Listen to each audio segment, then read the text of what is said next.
Only about 10% of how long the average person lives is dictated by our genes. The other 90% is dictated by our lifestyle.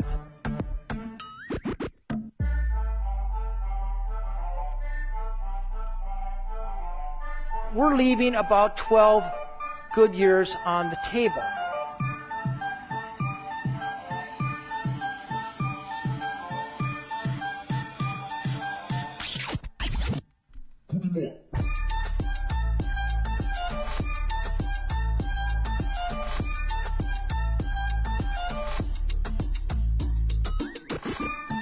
None of them exercise, at least the way we think of exercise. Instead, they set up their lives so that they're constantly nudged into physical activity. The Sardinians live in vertical houses, up and down the stairs. They don't have any conveniences. There's not a button to push to do yard work or housework. If they want to mix up a cake, they're doing it by hand. Here we have this area where men live the longest, where people not only reach age 100, they do so with extraordinary vigor. Places where 102-year-olds still ride their bike to work, chop wood, and can beat a guy 60 years younger than them.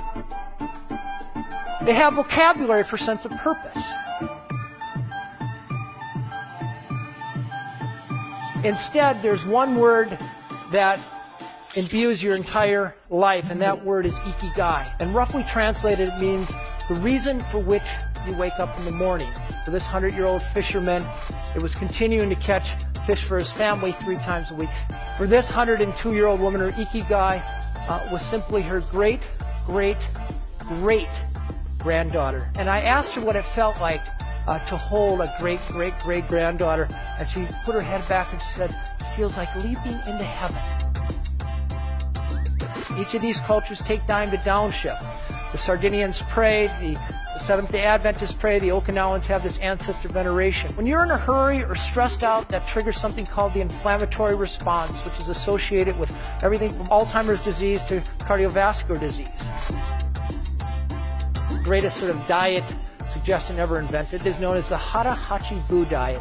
It's simply a little saying these people say before their meal to remind them to stop eating when their stomach is 80% full.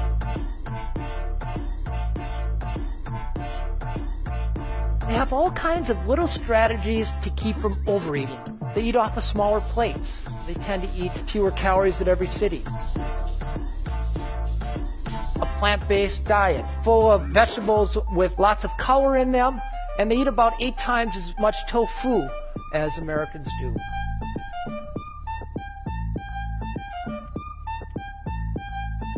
Doesn't mean they don't eat meat, but lots of beans and nuts. Then the foundation of all this is how they connect. They put their families first, take care of their children and their aging parents. And then hardwired right in the religion are nature walks. They also belong to the right tribe. They were either born into or they proactively surrounded themselves with the right people. They all tend to belong to a faith-based community.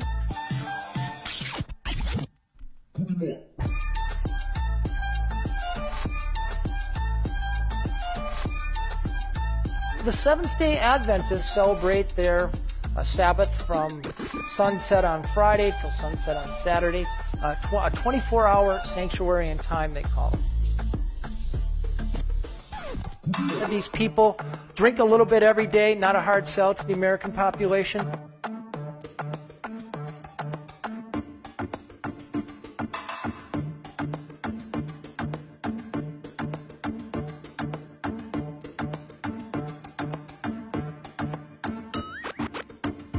When it comes to longevity, there is no short-term fix in a pill or anything else. But when you think about it, your friends are long-term adventures, and therefore perhaps the most significant thing you can do to add more years to your life and life to your years.